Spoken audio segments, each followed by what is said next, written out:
All right, good evening. Good evening. I guess my sabotage of Dr. Welch did not work. She rolled without any issue. Well done, Dr. Welch. Well played. I totally did. Just a little hazing for her first year. So a little good fun. So, pleased to be in front of you tonight to present our school improvement plan. As Dr. Zao said in the beginning, this plan is developed over time with the input of parents and faculty. The faculty input comes from my students, my faculty survey at the end of the school year on my performance, and I sent out a survey this fall to my parents regarding our performance in the 5 areas that we're going to speak about. I had 14 respondents out of 500 and some like that.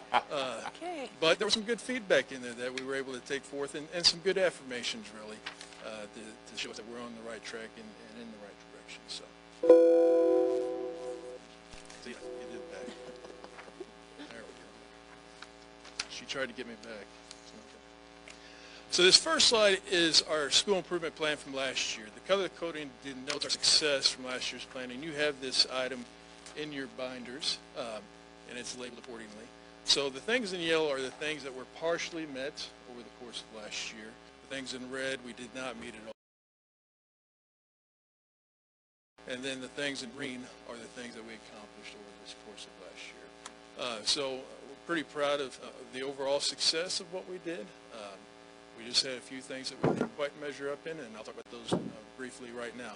You see, the first thing that we did not accomplish was the third grade Missouri assessment meetings for parents. We did not do that because the year before we did parent assessment meetings, we had low turnout, and we determined that it was better for us to talk to parents at the spring parent-teacher conferences about MAP. That way you're talking to all parents rather than having a meeting where you have just a select group of parents that are coming in. So because all parents need to be educated on the process.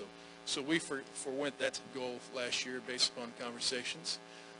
We did do our conscious assessment parent meetings. We had conducted 7 meetings last year, which was great. We're conducting a meeting tonight, our first meeting of the year tonight for parents, and hopefully that's going to be going well. Over on goal 3, we had the enhancement of the outdoor classroom, very much like Dr. Welch and Truman. We had some pretty big aspirations for that, which we didn't quite meet. We do have budgetary money set aside for improvements in that area. I think the biggest issue for outdoor classrooms is not just improvements, it's maintaining it, and being able to maintain it. So you can always improve things, but if you don't have somebody or a plan to maintain it, then you're just spinning your wheels. And the other issue that we didn't achieve last year was the replacement of preschool equipment. So Dr. Dare was great in helping us secure some bids for additional playground equipment for our early childhood teachers. And then my early childhood teachers came to me after a spring conference and said, you know what, our kids really love the equipment that we currently have, even though it's completely outdated. It's still functional, it's still safe, it's still good for kids. But we'd like to have a natural space. So just a change in direction based upon their input of what they thought was going to be best for kids. So we went that improvement as well. Knowing in the back of my mind at some point in time we're going to have to replace that equipment because it's about 20 years old and there are no replacement parts for it, so when it breaks, and we have to get something else. Okay? Well, we'd like to point out on this slide that we did do very well in our student performance goals. We had a goal of 72% of our students would read at or above grade level with 85% comprehension. We met that, and we'll talk about that in later slides. We did very well on the MAP test last year, although we didn't quite get to 75% of our students would be proficient or advanced. We did quite well in that area, and we will talk about that in just a few moments as well. And we almost met that goal of fewer than 10 students being at below basic. We did reach our attendance goal of 94%, and we've increased that in our next slide. Right way.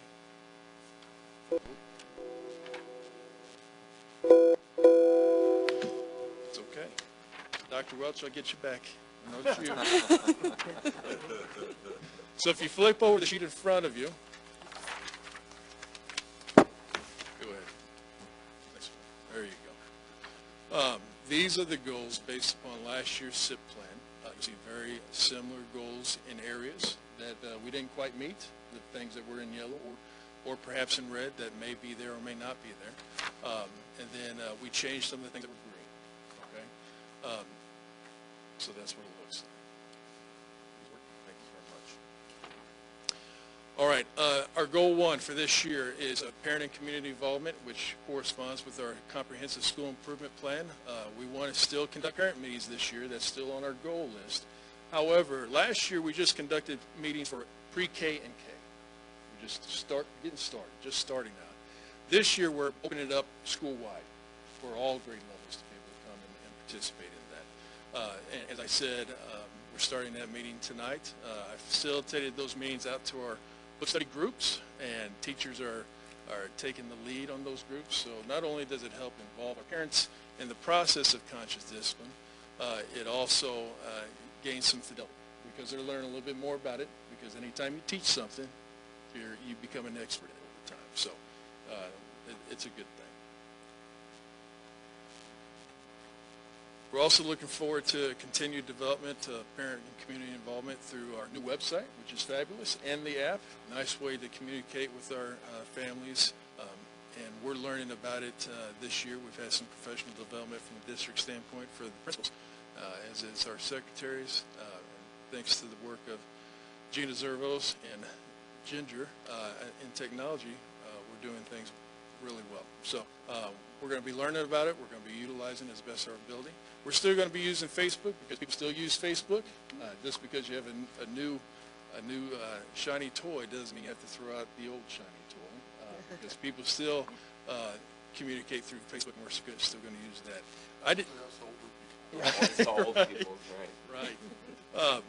I did a poor job of posting things on Facebook because, unlike Mr. Fridley, I'm terrible at social media, and I guess I'm kind of old in the fact that I just don't do it. So I was not very good at keeping up with the Facebook page.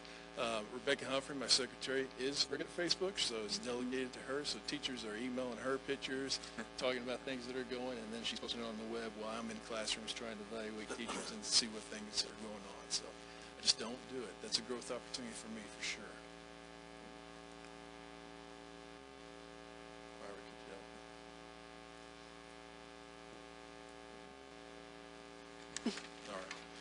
We'll just continue on. The second goal, highly qualified teachers.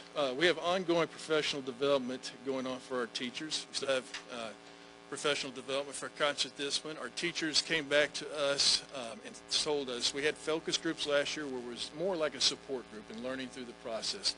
They came back to me and said, you know what, we really need to get back into the book. So we're going to go ahead and let's do book studies again. So that's what we're doing. So we have 3 book study groups led by teachers and 1 by myself. I lead the new faculty members through the book study.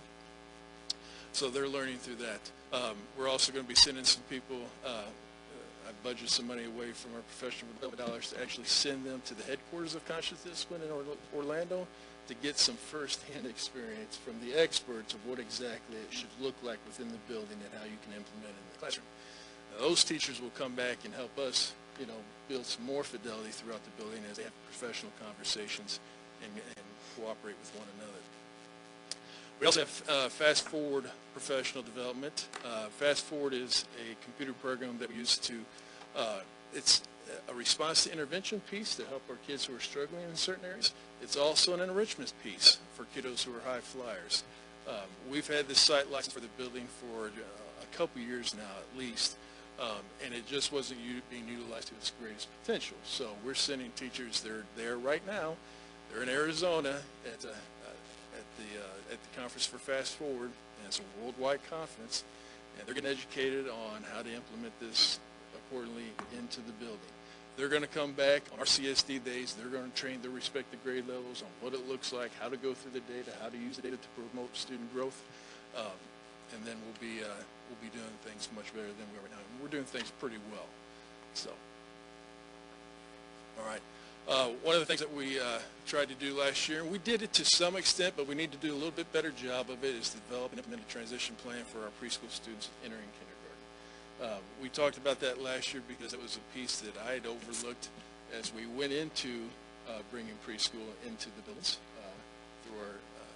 through our planning through the district.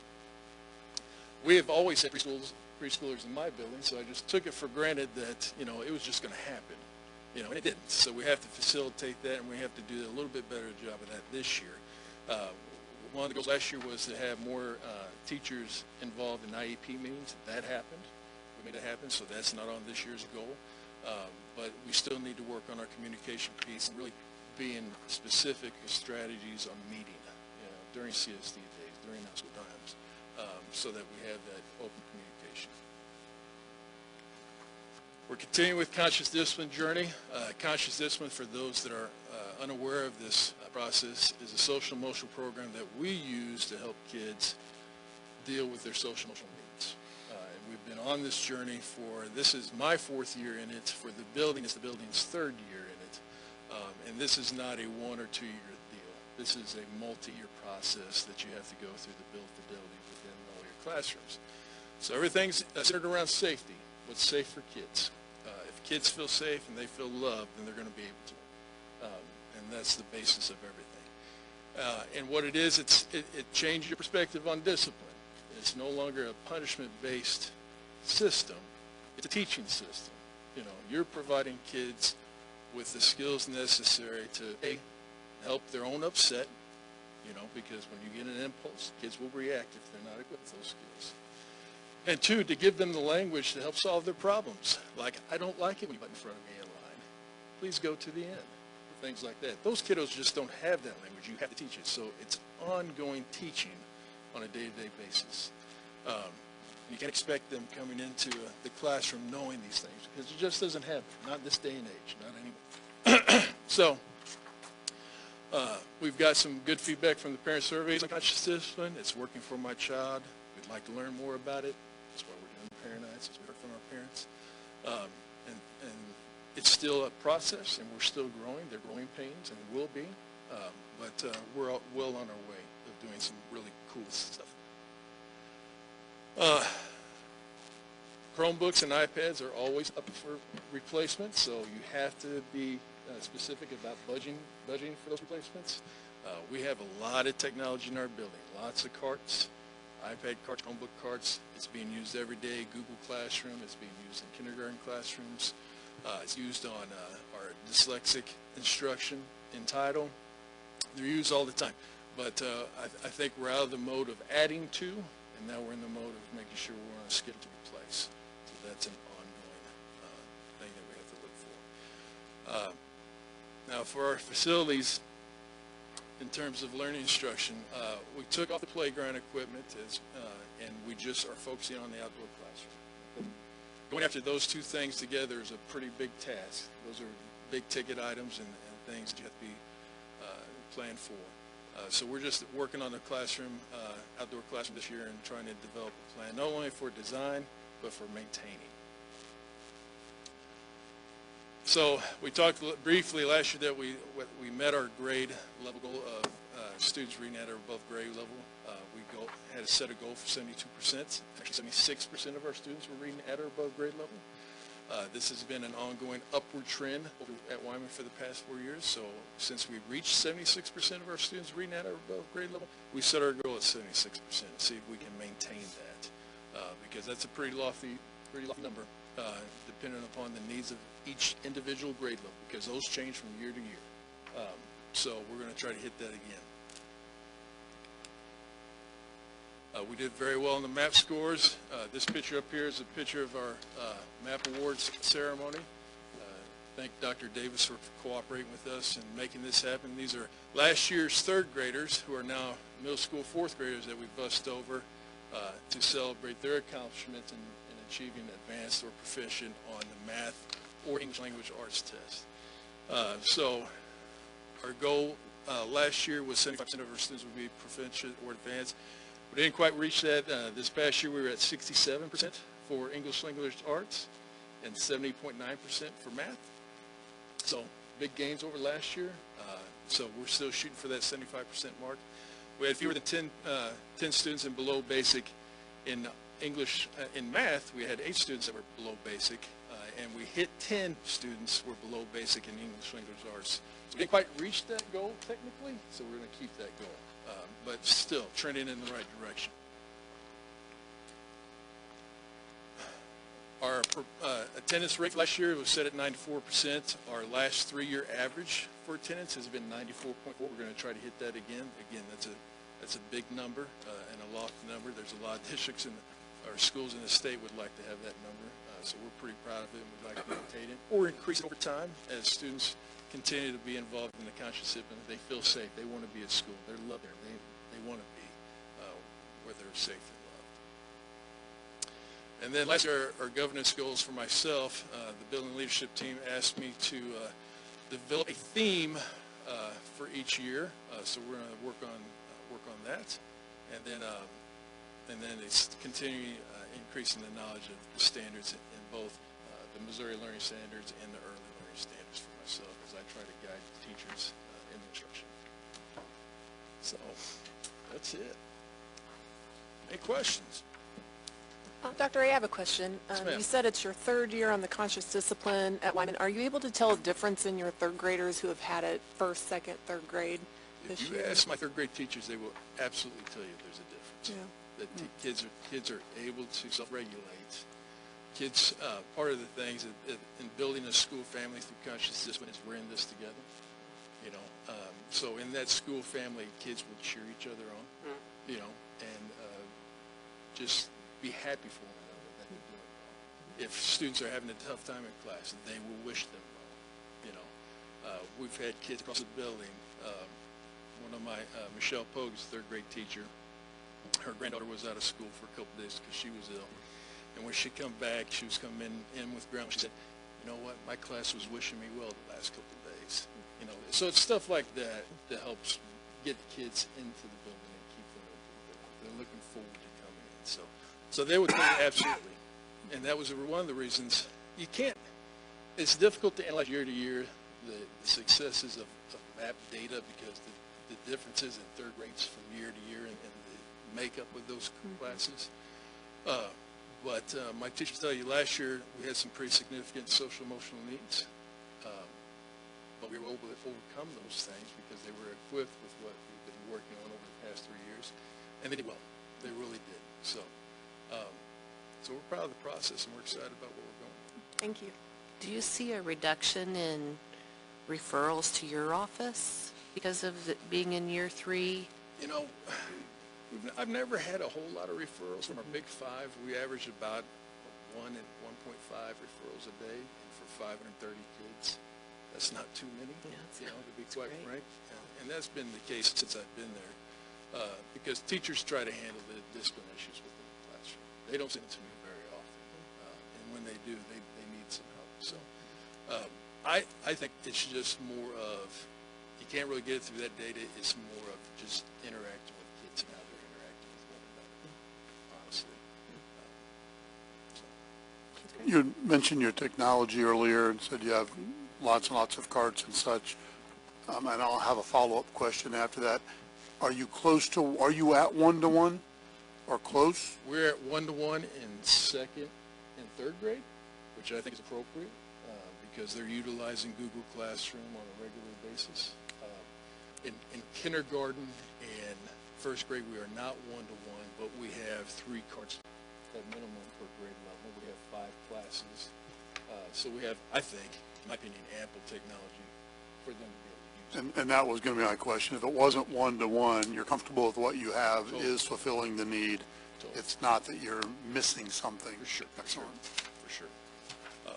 And we feel like at Wyman, technology is ultimately important. You know, kids need to be able to use it, know how to use it effectively, use it safely, but you can't forget about the writing aspect of it. So there's a balance there that you have to meet to be able to meet their technological needs while also meeting those needs of, you know, reading, writing, and arithmetic, you know, through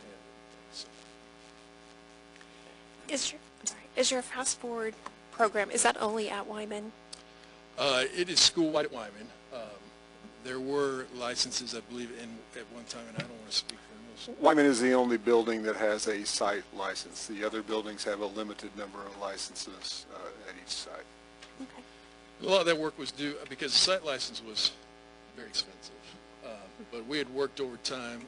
Tina Morris had worked with the people at Fast Forward, and we had gotten grants, and we had the site license, and then we were able to use that grant money towards the overall cost of Fast Forward and then reduce the cost to the building. So we pay about $5,000 a year for a site license for Fast Forward, which is pretty well under what it normally is. So. Anything else? Thank you. Thanks. Thank you. Dr. Good job. Ray.